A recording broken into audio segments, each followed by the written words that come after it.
Ma famille a dit à tout le monde que j'avais échoué. J'étais assise en silence au procès de ma sœur quand la juge m'a regardé et a murmuré « Attendez, vous ». Toute la salle est devenue silencieuse. Même ma mère n'a pas pu dire un mot. Je m'appelle Abigail Mich. J'ai 36 ans, et mardi dernier, j'étais assise au dernier rang de la salle 7 du tribunal, en train d'observer le procès pour fraude de ma sœur Diane. Pendant des années, ma famille a dit à tout le monde que j'étais un échec, la fille décevante avec un emploi dans la fonction publique. Pendant que la juge se préparait à annoncer le verdict, ses yeux ont parcouru la salle et se sont arrêtés sur moi. Son attitude a changé. « Attendez, vous êtes la gouverneure », a-t-elle murmuré, sans se rendre compte que le micro était toujours allumé. Mes parents se sont tournés vers moi, la bouche grande ouverte. La justice divine a un sens du timing parfait. Avant de continuer cette histoire de trahison familiale et de vengeance inattendue, dites-moi depuis où vous la lisez. Cliquez sur « J'aime » et abonnez-vous si vous avez déjà été sous-estimé par des personnes qui auraient dû croire en vous. En grandissant à l'Axide, on me rappelait tout le temps que l'excellence était attendue, pas célébrée. Mon père, Richard Michet, était le chef chirurgien à l'hôpital Lax Memorial, et ma mère, Margaret, était une professeure réputée de littérature à l'université Northeastern. Le nom de notre famille avait du poids dans notre communauté. Les Mich étaient connus pour leur intelligence, leur réussite et leur statut social. Et puis, il y avait moi. Et il y avait Diane. Diane est née quand j'avais 3 ans. Dès le début, on aurait dit qu'elle avait été créée pour plaire à nos parents d'une manière que je ne pouvais pas. C'était le bébé parfait, qui ne pleurait presque jamais. La petite fille qui parlait déjà en phrases complètes très tôt. La fillette à l'école primaire dont les beaux bulletins pleins de A étaient accrochés bien en vue sur notre frigo. Pourquoi tu ne peux pas être plus comme ta sœur est devenue la bande-son de mon enfance. Ce n'est pas comme si j'étais en échec selon les standards normaux. J'avais de bonnes notes, je faisais partie du club de débat, et je faisais du bénévolat dans un refuge pour animaux. Mais chez les Mich, c'était comme si ça ne comptait pas. Abigail a du potentiel, a dit ma prof de CM1 à mes parents pendant une réunion. Elle pense différemment, de façon créative. Elle voit des liens que d'autres ne voient pas. Ce soir-là, j'ai entendu ma mère donner son avis. Être différente, ce n'est pas ce qui te fait entrer à Harvard. Pendant que Diane brillait avec ses examens et ses mémorisations, moi j'étais attiré par les problèmes communautaires et la politique locale. À 12 ans, j'ai lancé une pétition pour sauver une vieille bibliothèque du centre-ville de la démolition. J'ai réuni plus de 500 signatures et je l'ai présentée en réunion municipale. C'était mignon, a dit mon père à ses collègues pendant un dîner auquel j'étais autorisé à assister si je servais le dessert. Un petit projet civique pour l'occuper. La bibliothèque existe encore aujourd'hui, en partie grâce à ce mignon projet. Le vrai tournant est arrivé quand j'avais 14 ans. Une nouvelle élève, Larsen, est arrivée dans notre école en milieu d'année. Ses vêtements étaient de seconde main, son repas souvent juste un sandwich, et un groupe de filles populaires la harcelaient sans pitié. Un jour, à la cafétéria, je les ai vues encercler Larsen, qui pleurait pendant qu'on se moquait de ses vieilles chaussures. Je me suis placé entre elles, la voix étonnamment ferme. Ça suffit. Une des filles, la fille d'un collègue de mon père, s'est moquée. Et tu vas faire quoi, Mich? Je vais m'asseoir avec Larsen tous les jours, et je vais m'assurer que le principal sache exactement qui est responsable si ça continue. Ce soir-là, Diane m'a retrouvé sur le chemin du retour. Maman et papa vont être très fâchés. Les Henderson viennent dîner la semaine prochaine, et maintenant ça va être gênant parce que tu as menacé Kimberly. Je n'ai menacé personne, ai-je dit. J'ai juste fait ce qui était juste. Diane a secoué la tête. Avoir raison ne sert à rien si tu te fais mal voir par les bonnes personnes. C'est ce que maman dit toujours. Au dîner, j'ai essayé d'expliquer ce qu'il s'était passé. Ma mère a poussé un long soupir. Abigail, il y a des façons plus intelligentes de gérer ce genre de choses. Diane aurait trouvé une solution diplomatique. Diane a hoché la tête, comme si elle validait cette sagesse parfaite. Cette nuit-là, j'ai pleuré jusqu'à m'endormir. Je ne comprenais pas pourquoi défendre quelqu'un pouvait être mal. C'était ma première leçon. Dans ma famille, les apparences et les relations comptaient plus que les principes. Malgré tout ça, j'ai continué à suivre mes intérêts pour le service communautaire et le gouvernement local. J'ai lancé un club de citoyenneté à l'école, j'ai fait du bénévolat pour une campagne au Sénat de l'État, et j'ai écrit un essai primé sur la gouvernance municipale, qui a été publié dans le journal local. Mes parents ne l'ont presque pas remarqué. L'essai est resté sur le frigo exactement 2 jours avant d'être remplacé par la lettre d'acceptation de Diane dans un prestigieux programme d'été à Yale. La politique, c'est pour les gens qui ne peuvent pas faire un vrai métier, a dit mon père avec mépris quand j'ai dit que je voulais étudier les sciences politiques. Médecin, Avocat, professeur. Voilà des vraies carrières, qui ont un vrai impact. L'ironie, c'est que le maire de notre ville avait nommé mon père au conseil d'administration de l'hôpital, un lien politique qui avait boosté sa carrière, mais il n'en avait même pas conscience. Quand je me préparais à aller à l'université, le schéma était déjà clair. J'étais la déception de la famille, même avant d'avoir eu la chance d'échouer vraiment dans quelque chose. Quand les réponses des universités sont arrivées, Diane et moi nous sommes réunis avec nos parents dans le salon. Mes mains tremblaient un peu quand j'ai ouvert mes lettres. Cornell, Georgetown et Dartmouth m'avaient accepté, ainsi que le programme d'honneur de l'université de Maine avec une bourse partielle. Alors, a insisté ma mère, presque impatiente.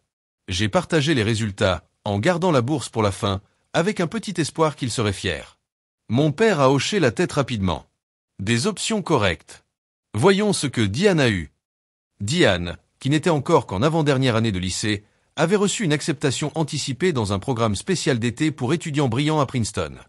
Mes acceptations ont été aussitôt oubliées dans le tourbillon de félicitations et de champagne pour Diane. Plus tard dans la soirée, mon père est venu dans ma chambre. Ta mère et moi avons parlé des finances. On peut soutenir Diane à Princeton, et probablement pour l'école de droit ensuite. Pour toi. Il s'est raclé la gorge. On pense que l'université publique, ce serait plus raisonnable. J'ai compris le message. Il misait sur la fille qu'il croyait la plus prometteuse. Mais j'ai la bourse. Ai-je dit doucement. Oui. Heureusement que tu l'as eue.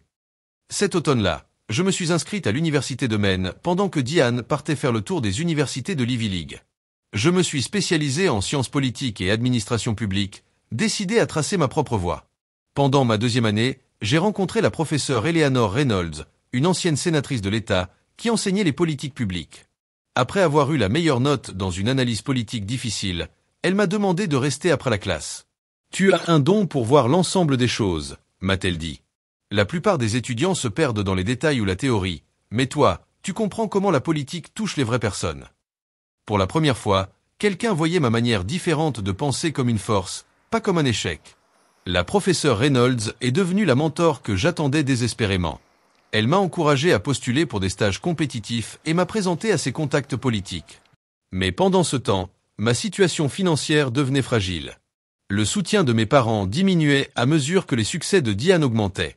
Quand elle a été acceptée à l'école de droit de Harvard pendant sa dernière année, mon père m'a appelé pour me dire qu'il réorganisait leurs priorités. On doit se concentrer sur les frais de Diane à l'école de droit, a-t-il expliqué sans s'excuser. Tu vas devoir trouver une solution pour ta dernière année. J'ai accepté 3 petits boulots à temps partiel, assistante administrative au département de sciences politiques, serveuse les week-ends dans un restaurant et bibliothécaire le soir à l'université. Entre le travail et les cours, je dormais environ 4 heures par nuit.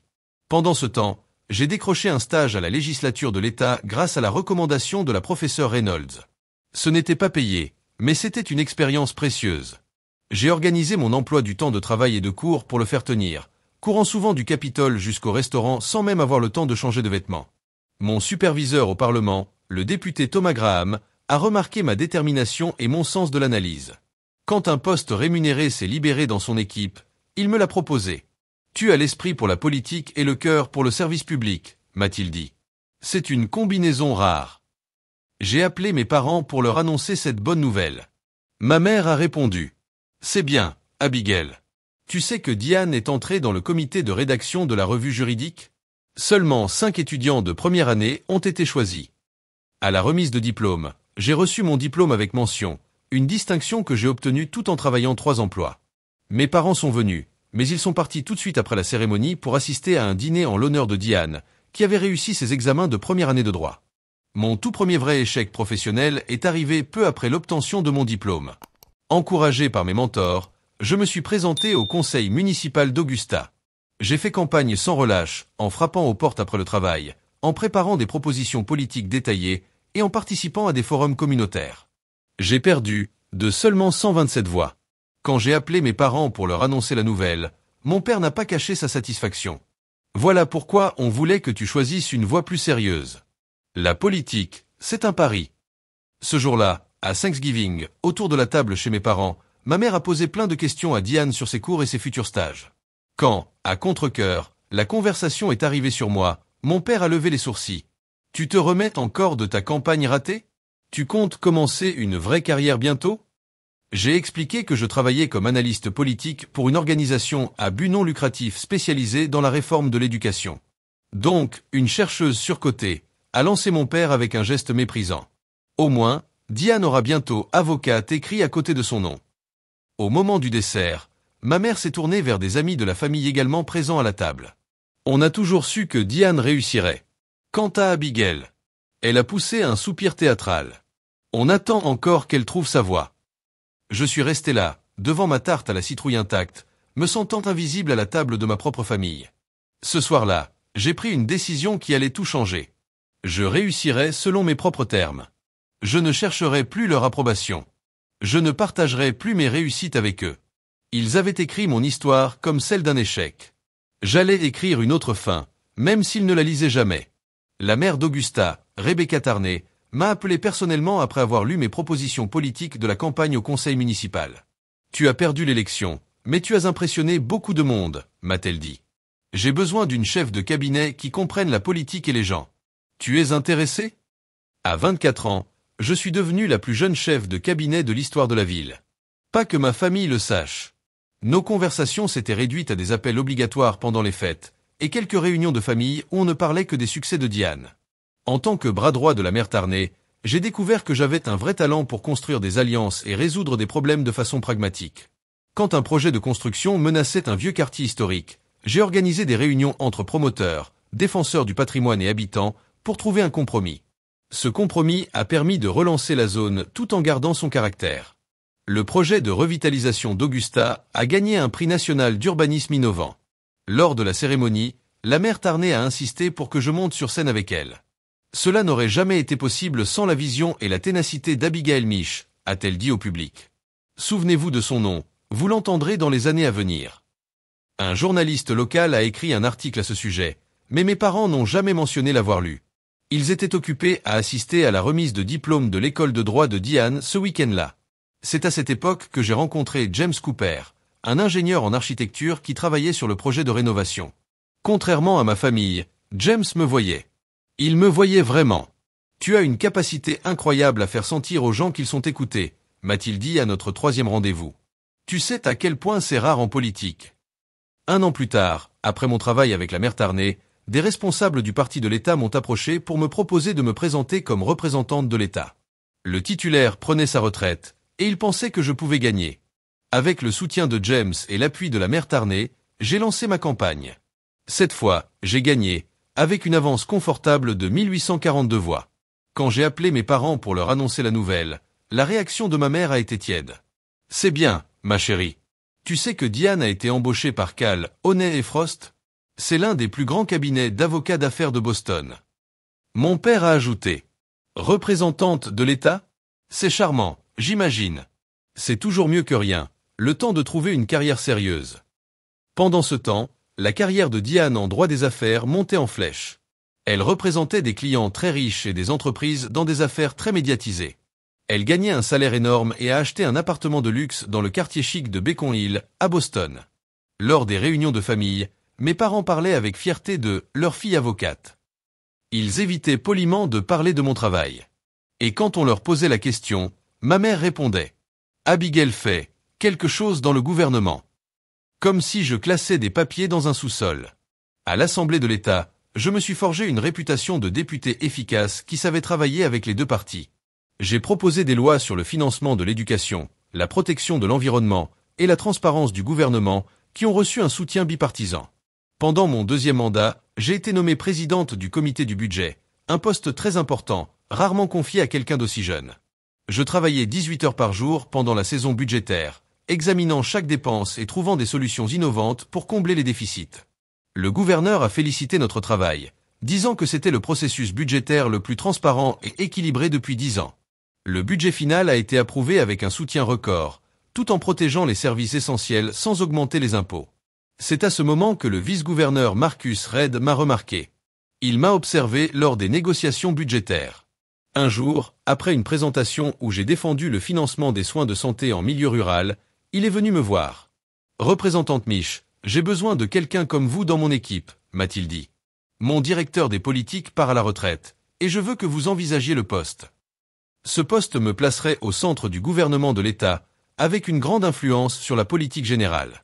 Cela signifiait quitter mon poste élu, mais l'idée de pouvoir changer les choses à une plus grande échelle m'attirait. James et moi en avons parlé pendant un dîner dans notre restaurant préféré. Tu as déjà accompli beaucoup de choses à l'Assemblée, m'a-t-il dit. Mais je vois bien comme tu es excité par cette nouvelle opportunité. Tu pourras avoir encore plus d'impact. Ma famille va voir ça comme une démission, ai-je dit, réalisant que leur opinion me touchait encore. James m'a pris la main.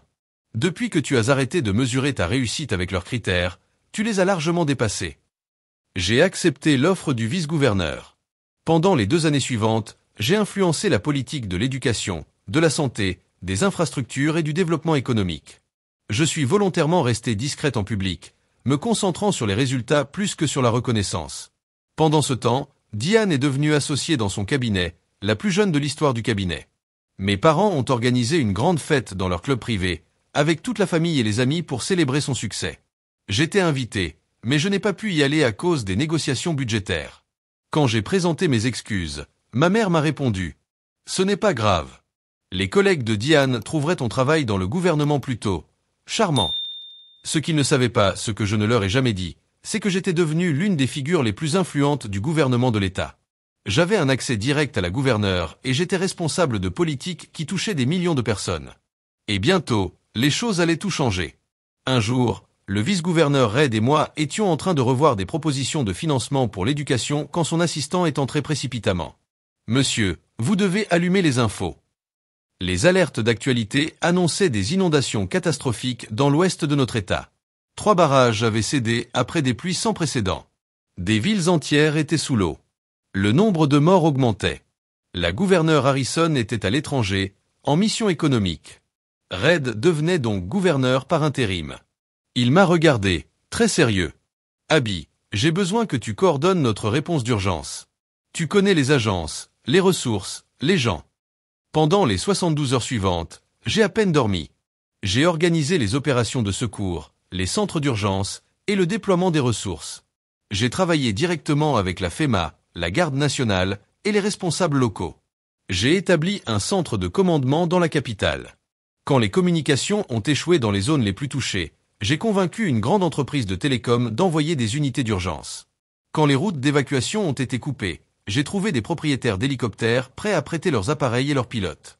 Le 3e jour, le vice-gouverneur Red m'a rejointe pour une conférence de presse. Épuisé mais concentré, j'ai présenté les données sur les secours, les ressources disponibles et les étapes à venir. Après la conférence, Red m'a pris à part. « Tu as fait un travail exceptionnel, Abby. Les gens le remarquent. » Je n'avais pas réalisé à quel point c'était vrai jusqu'à une semaine plus tard. Les sondages montraient que 78% des citoyens approuvaient la gestion de la crise par Red, des chiffres jamais vus. Même si je restais en retrait, les cercles gouvernementaux savaient qui avait réellement dirigé la réponse. 6 mois plus tard, alors que nous étions encore en train de gérer la reconstruction, le vice-gouverneur Red s'est effondré lors d'un événement public. Le diagnostic, une crise cardiaque massive. Il a survécu, mais ses médecins lui ont conseillé de ne plus jamais exercer de fonctions sous pression. En attendant, je suis devenu vice-gouverneur de fait, en assumant toutes ses responsabilités tout en gardant mon poste de directrice des politiques. La gouverneure Harrison, voyant mes capacités, s'est mise à compter de plus en plus sur moi pour les décisions importantes. Quand Red a officiellement démissionné 3 mois plus tard, beaucoup s'attendaient à ce que la gouverneure me nomme pour le remplacer. Mais elle a choisi à la place un vieux donateur du parti. Cette décision a déçu beaucoup de gens au gouvernement, qui avaient vu mon travail de leurs propres yeux. Après l'annonce, la gouverneure m'a pris à part. « Ça ne reflète pas ta valeur, Abby. C'est de la politique. Mais ton moment viendra. » Elle avait raison, mais pas de la manière que l'on croyait.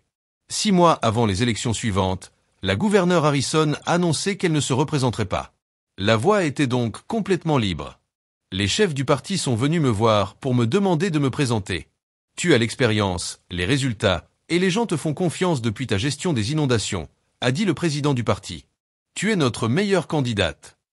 Mais les primaires allaient être difficiles. J'allais affronter le vice-gouverneur désigné et 2 sénateurs de l'État, tous plus connus et mieux financés que moi.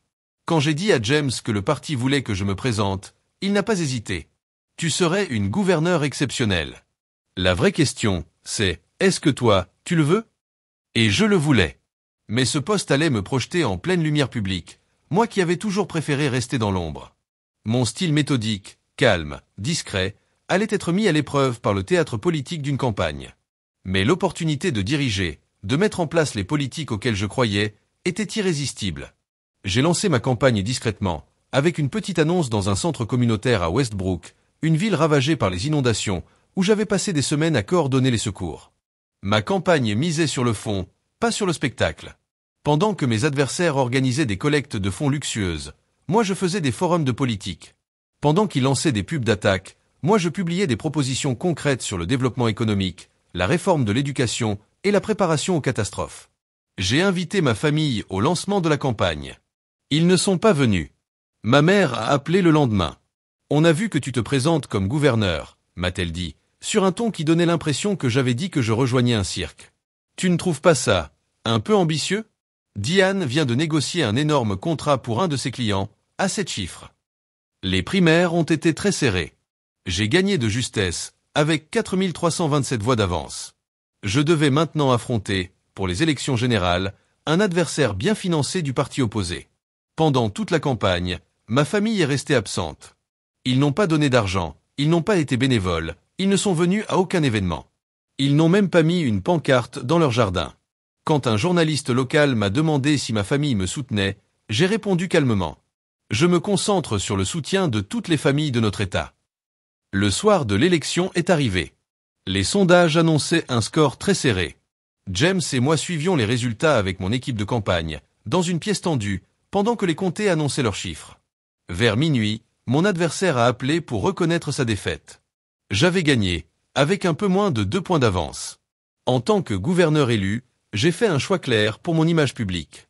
Contrairement à beaucoup de politiciens, je n'ai pas cherché la visibilité maximale. Je suis resté concentré sur le travail, pas sur la promotion de moi-même. Mon portrait officiel était professionnel mais simple. Je n'ai fait que des apparitions télé essentielles. Cette approche a été critiquée par certains conseillers politiques, mais elle correspondait à ma vision. Du contenu, pas du spectacle, des résultats, pas de la reconnaissance. Des milliers de citoyens, de collègues et de figures politiques ont assisté à ma cérémonie d'investiture. Mes parents ont envoyé une carte de félicitations standard, avec un coffret de stylos acheté en boutique de souvenirs. Diane n'a même pas reconnu l'événement.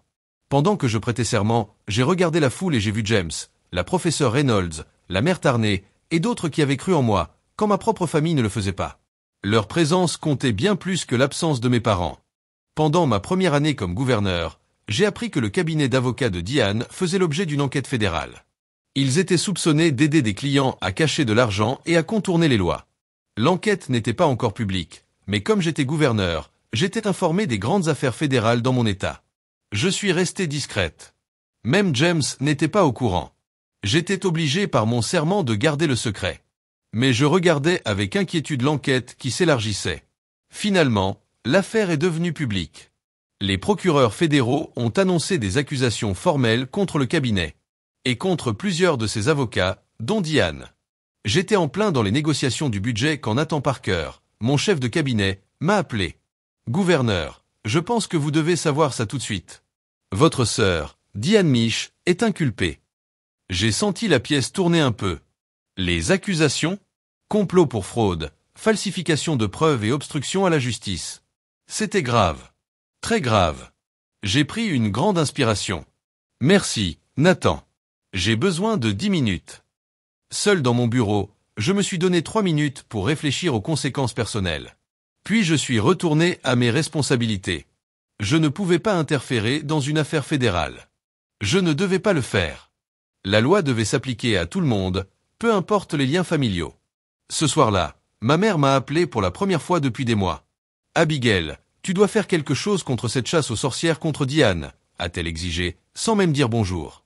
Utilise ta position. Appelle quelqu'un. Maman, c'est une enquête fédérale. Je n'ai pas d'autorité là-dessus. Et même si je l'avais. Ne me sors pas tes excuses bureaucratiques, m'a-t-elle coupé. Tu as enfin du pouvoir. Utilise-le pour ta famille. J'ai gardé une voix calme. J'ai prêté serment de faire respecter la loi. Et ça s'applique à tout le monde, même à la famille. J'ai toujours su que tu étais jalouse d'elle, a craché ma mère avant de raccrocher. Dans les semaines suivantes, pendant que le procès approchait, mes parents ont donné des interviews pour présenter Diane comme une victime de la justice. Il ne parlait jamais de moi comme gouverneur. Quand on me mentionnait, c'était juste la sœur de Diane. J'ai maintenu une séparation stricte avec l'affaire. J'ai dit à mon équipe de ne pas chercher d'informations spéciales. Je ne voulais rien savoir de plus que ce qu'un gouverneur apprend normalement. Et puis est arrivé le procès. Et le jour qui allait tout changer entre ma famille et moi. Le tribunal fédéral de Portland était plein le jour du procès intitulé « États-Unis contre Micheal ». Des camions de télévision étaient alignés dehors. Des journalistes se pressaient à l'entrée. Depuis mon bureau à la capitale, je regardais les images à la télévision avec un étrange détachement. Ma sœur, la préférée, la réussite de la famille, entrait dans la salle avec toute une équipe d'avocats de luxe autour d'elle comme un mur. Mes parents étaient à ses côtés. Mon père posait une main dans son dos en signe de soutien, un geste que je me souvenais pas d'avoir reçu. Ma mère fixait les caméras, l'air de défier quiconque d'oser dire que sa fille était coupable. J'ai pris une décision qui a surpris mon équipe. J'allais assister à une partie du procès, pas comme gouverneur, mais comme simple citoyenne, Abigail Miche. Vous êtes sûr que c'est prudent ? M'a demandé Nathan. L'image publique. Je ne me préoccupe pas de l'image publique. J'ai besoin de voir ça moi-même.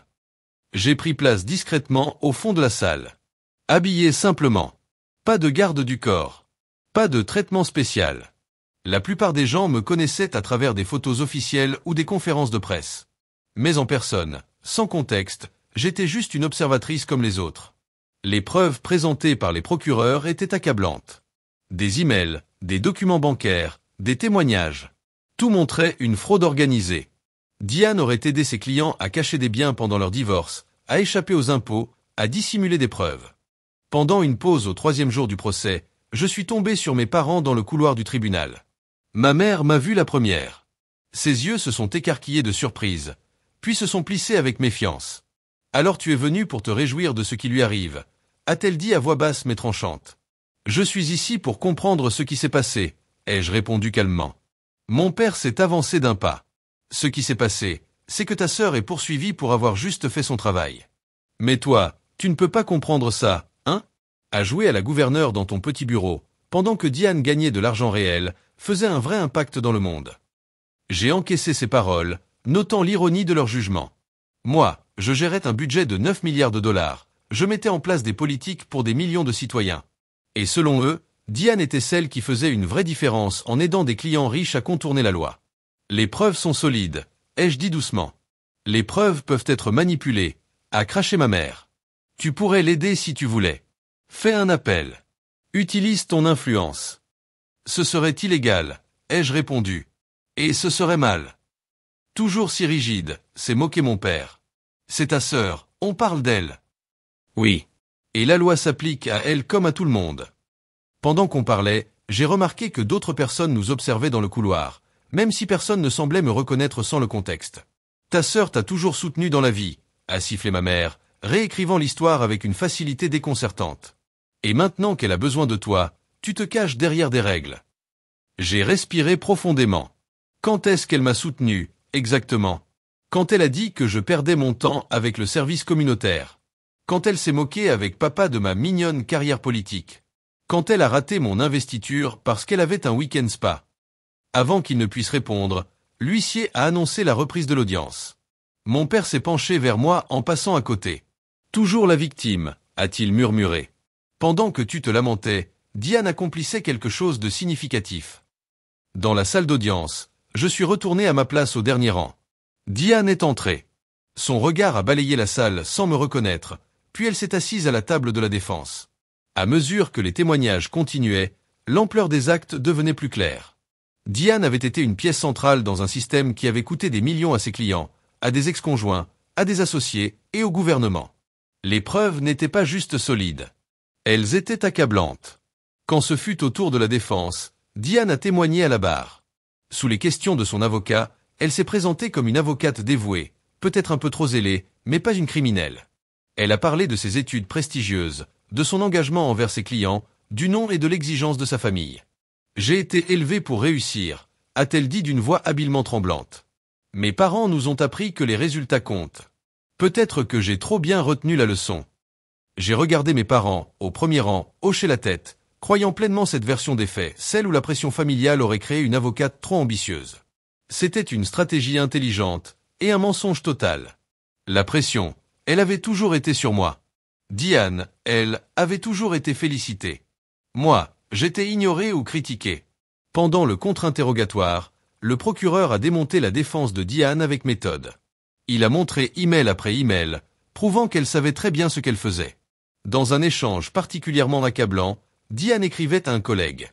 Le client a besoin que cet argent disparaisse avant que les avocats de sa femme ne le trouvent. Le montage offshore habituel devrait faire l'affaire. Le dernier jour du procès, la confiance de Diane avait disparu. Mes parents avaient l'air fatigués et inquiets. Je suis restée silencieuse, assise au fond de la salle, à observer cette dynamique familiale dans laquelle j'avais grandi. Pendant la pause déjeuner, j'ai entendu ma mère parler à un ami de la famille dans le couloir. C'est tellement injuste, se plaignait-elle. Diane a toujours fait tout parfaitement dans sa vie. Pendant ce temps, sa sœur est quelque part dans un bureau gouvernemental à déplacer des papiers, totalement inutile pour nous en ce moment. Je suis reparti discrètement avant qu'elle ne me voie, retournant dans la salle pour les plaidoiries finales. Le jury a délibéré pendant seulement 6 heures avant de rendre son verdict. Quand ils sont revenus, j'ai observé le visage de Diane. Pour la première fois de sa vie, elle avait vraiment l'air effrayée.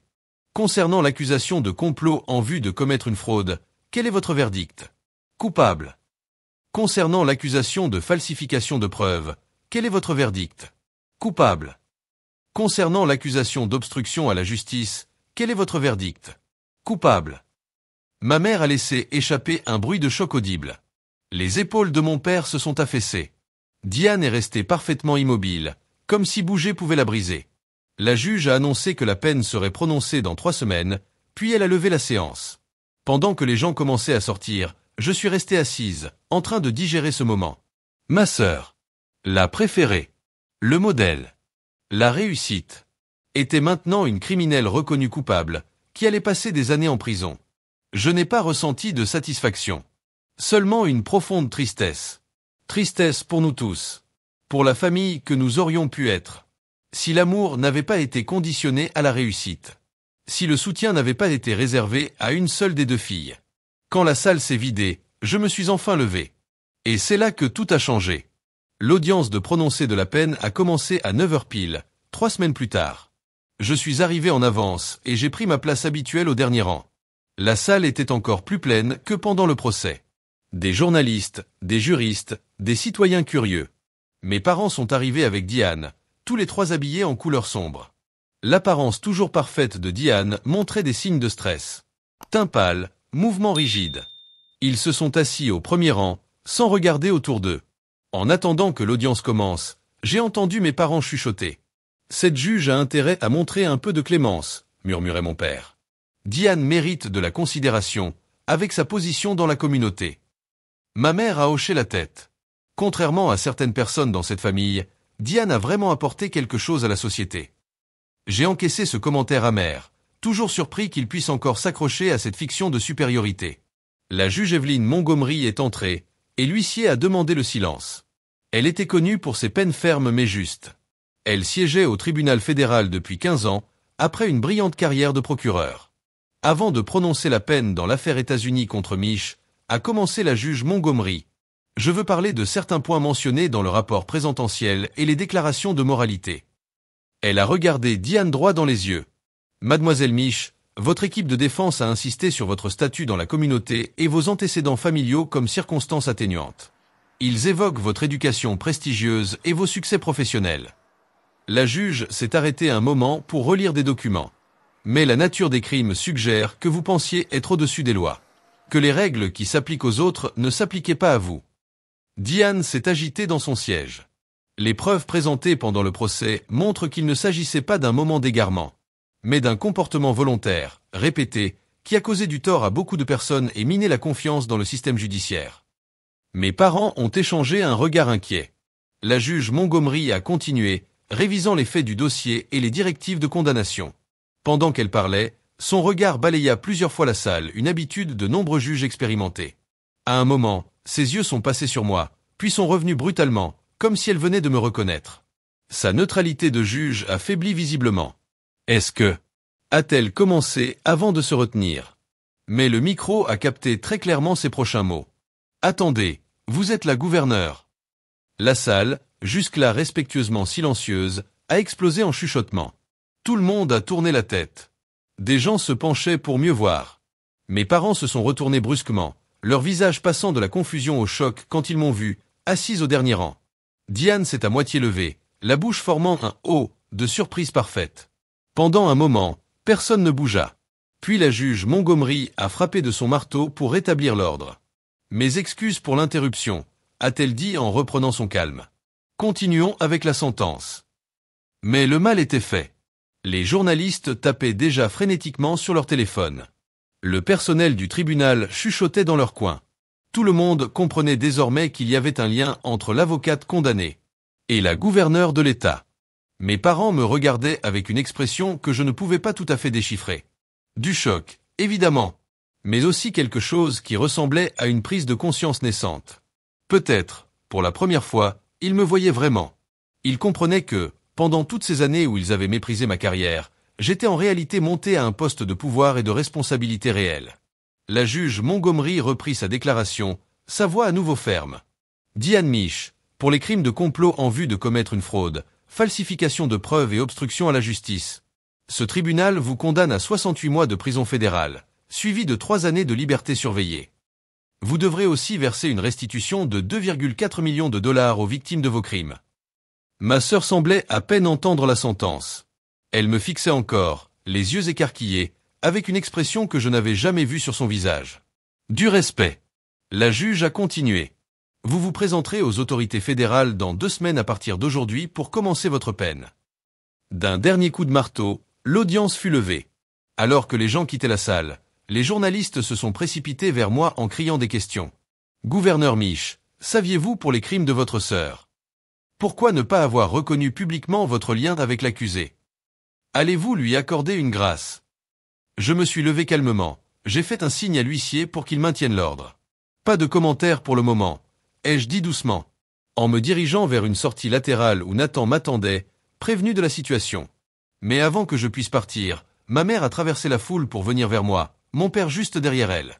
Tout ce temps, a-t-elle dit, la voix tremblante d'une émotion complexe. Tu étais gouverneur, et tu ne l'as pas dit.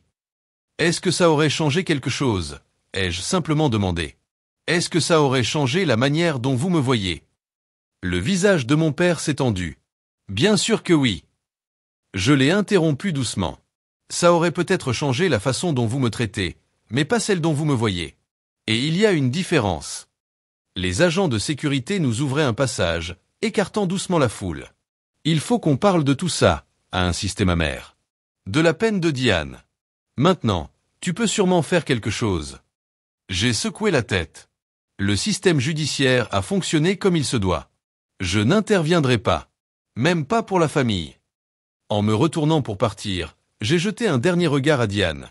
Elle se tenait seule à côté de la table de la défense, les yeux toujours posés sur moi, avec cette même expression.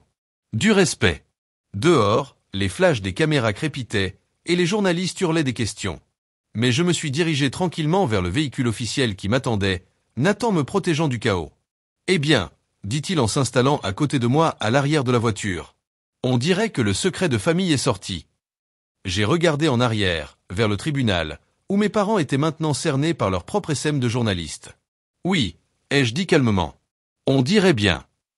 La révélation dans le tribunal a fait la une dans tout l'État. La sœur de la gouverneure condamnée pour fraude. Le secret de la famille Miche. Gouverneur Miche et avocate criminelle, drame familial. La gouverneure et la délinquante. J'ai publié un bref communiqué via mon bureau. La justice a été rendue dans une affaire fédérale concernant ma sœur. J'ai maintenu une séparation appropriée en raison du conflit d'intérêts évident. Je ne ferai aucun autre commentaire sur ce qui reste une affaire familiale privée. Le tourbillon médiatique a duré environ une semaine. Puis une négociation budgétaire et une grève des enseignants ont repris toute l'attention du public. L'actualité est passée à autre chose. Mais ma relation avec ma famille, elle, avait définitivement changé. 3 jours après la sentence, ma mère m'a appelé. « Il faut qu'on parle », dit-elle, sans son ton autoritaire habituel. « On peut venir, là où tu habites maintenant. » Je lui ai donné l'adresse de la résidence du gouverneur, une maison historique qui avait accueilli les gouverneurs de l'État pendant plus d'1 siècle. « Oh », dit-elle doucement. « Je ne savais pas. Le soir suivant, mes parents sont arrivés à la résidence. Ils avaient l'air mal à l'aise pendant que la sécurité vérifiait leur identité et les escortait à l'intérieur. Ils paraissaient plus petits, comme s'ils étaient écrasés par la grandeur de la maison et la réalité de ma position. Je les ai accueillis dans le salon officiel, le même où j'avais reçu des chefs d'État étrangers et des grands patrons. James était à mes côtés, comme toujours, un soutien calme et constant. Voici James Cooper, mon compagnon, ai-je dit en faisant les présentations. James, mes parents, Richard et Margaret Mish. Mon père a serré la main mécaniquement. Depuis combien de temps vous êtes ensemble? 6 ans, a répondu James avec gentillesse. Elle m'a beaucoup parlé de vous deux. Un silence gênant est tombé. Je ne leur ai pas proposé de faire le tour de la maison. Je ne les ai pas mis à l'aise avec de la petite conversation. Finalement, ma mère a pris la parole. Pourquoi tu ne nous as jamais dit que tu étais gouverneur? J'ai réfléchi à la question. Est-ce que vous m'auriez cru? Ou vous auriez trouvé une façon de minimiser ça? De dire que ce n'est pas vraiment un accomplissement? Ce n'est pas juste, a protesté doucement mon père. Non, ce n'est pas juste, ai-je répondu calmement. Je leur ai fait un geste pour qu'ils s'assoient. Quand j'ai été élu à l'Assemblée de l'État, vous avez dit que c'était mignon. Quand je suis devenue présidente du comité du budget, vous ne l'avez même pas mentionné. À quel moment mes réussites auraient été suffisantes pour que vous me considériez comme ayant réussi? Les yeux de ma mère se sont remplis de larmes. Pas les larmes de théâtre qu'elle sortait pour la famille, mais des vraies larmes. On a toujours voulu le meilleur pour toi. Non, l'ai-je interrompu doucement. Vous avez voulu ce qu'il y avait de mieux pour l'image de la famille. Ce n'est pas la même chose. Mon père a bougé, mal à l'aise sur le fauteuil. On doit discuter de la situation de Diane. Maintenant, tu comprends sûrement que la famille doit passer avant tout. Je comprends mon serment, ai-je répondu. J'ai juré de faire respecter la loi également pour tous les citoyens. Créer des exceptions pour la famille violerait ce serment. Mais Diane a commis des crimes graves, ai-je poursuivi. Et pas juste une erreur. Des crimes répétés, pendant des années. Elle a causé du tort à de vraies personnes. La peine était juste. Même indulgente, vu les directives. Ma mère s'est essuyé les yeux. C'est ta sœur. Oui. Et je l'aime. Mais aimer quelqu'un ne veut pas dire protéger ses erreurs, ni lui éviter les conséquences. Quand ils sont partis, James m'a prise dans ses bras. Ça va. Je crois que oui, ai-je dit, surprise que ce soit vrai. Pour la première fois, je leur avais parlé comme à des égaux. Comme une adulte. Pas comme la fille décevante qui cherche désespérément leur approbation. 2 jours avant que Diane ne se rende en prison, elle a demandé à me voir. Nous nous sommes retrouvés dans un café tranquille, loin de la ville, à l'abri des journalistes et des curieux. Elle avait l'air différente. Peut-être plus humble. La façade parfaite de l'avocate d'affaires s'était fissurée, laissant entrevoir quelque chose de plus humain. Je t'ai presque reconnu au tribunal, a-t-elle dit après qu'on ait commandé nos cafés. Tu as changé. Pas vraiment, ai-je répondu. Je suis la même depuis toujours. C'est juste que tu ne m'as jamais vraiment regardé. Elle a hoché la tête lentement. Maman et papa, ils ont du mal avec tout ça. Ta position, ma condamnation. C'est comme si tout leur monde s'était écroulé. Ils ont inventé une histoire dans laquelle toi, tu étais la réussite, et moi, l'échec, ai-je dit. Mais la réalité ne les a pas suivis. Diane a regardé son café. Moi aussi, j'y ai cru. Leur idée du succès, diplôme prestigieux, salaire élevé, statut social. Je ne me suis jamais demandé si ça me rendait vraiment heureuse. Et ça te rendait heureuse, ai-je demandé. Elle a eu un petit rire amer. Demain, je vais en prison. Tu crois que ça me rendait heureuse? On est resté en silence un moment. Puis elle a repris. J'ai lu ce que tu as fait pendant les inondations. Et ton projet de loi sur la réforme de l'éducation. Et tous les portraits sur toi. Tu as accompli des choses remarquables. Entendre ça venant de Diane, c'était énorme. Je suis désolé, a-t-elle dit soudainement. Pour la façon dont je t'ai traité. Pour avoir cru que j'étais meilleur que toi. Parce que j'ai suivi le chemin qu'ils avaient dessiné. J'ai tendu la main au-dessus de la table et j'ai attrapé la sienne. Moi aussi, je suis désolé. Qu'on ait perdu autant d'années à une compétition qui n'aurait jamais dû exister. Elle a hésité. Tu m'écriras, là-bas. Bien sûr, ai-je promis. Et je m'assurerai que tu as accès à des programmes d'éducation. Le système carcéral devrait servir à réhabiliter, pas juste à punir. Elle a souri, un peu ironiquement. La gouverneure Mich qui s'intéresse personnellement à la réforme des prisons. Juste une sœur qui reste en contact, ai-je corrigé. Les changements de politique bénéficieront à tout le monde, pas seulement à toi. En rentrant à la capitale après notre rencontre, j'ai senti comme un poids qui se levait de mes épaules. Pas complètement, mais plus léger. L'approbation que j'avais cherchée pendant si longtemps n'avait plus d'importance. J'avais construit une vie pleine de sens et d'impact, entourée de personnes qui me valorisaient pour qui je suis vraiment. Dans les mois qui ont suivi, j'ai transformé mon vécu en réformes concrètes. Mon gouvernement a mis en place un programme complet de formation à l'éthique pour tous les employés de l'État. On a renforcé les protections pour les lanceurs d'alerte. Et on a créé un groupe de travail pour prévenir les crimes en col blanc. J'ai aussi lancé une révision des programmes d'éducation en prison. On a élargi l'accès aux cours universitaires et à la formation professionnelle pour les détenus. Des réformes qui aideraient Diane, oui, mais qui allaient surtout aider des milliers d'autres personnes à reconstruire leur vie. Avec mes parents, on a établi une relation plus honnête, même si elle restait prudente. Ils ont assisté à ma deuxième cérémonie d'investiture, après que j'ai été réélu avec une bonne avance. Cette fois, leur fierté semblait réelle, même si elle était arrivée tard. 6 mois après le début de mon second mandat, on a eu un dîner de famille, le premier depuis des années. Pendant le repas, mon père s'est raclé la gorge, visiblement gêné. J'ai repensé à ce que tu as dit, sur le fait de mesurer le succès avec les mauvais critères. J'ai levé les yeux, surprise. La réponse aux inondations, ces projets éducatifs, les réformes éthiques, ce sont de vrais accomplissements, qui aident des gens en vrai. Il a marqué une pause. J'aurais dû le voir plus tôt. Ma mère a posé sa main sur la mienne, de l'autre côté de la table. On s'est trompé, Abigail. Sur tellement de choses. Ce n'était pas une guérison complète. Il s'était passé trop de choses.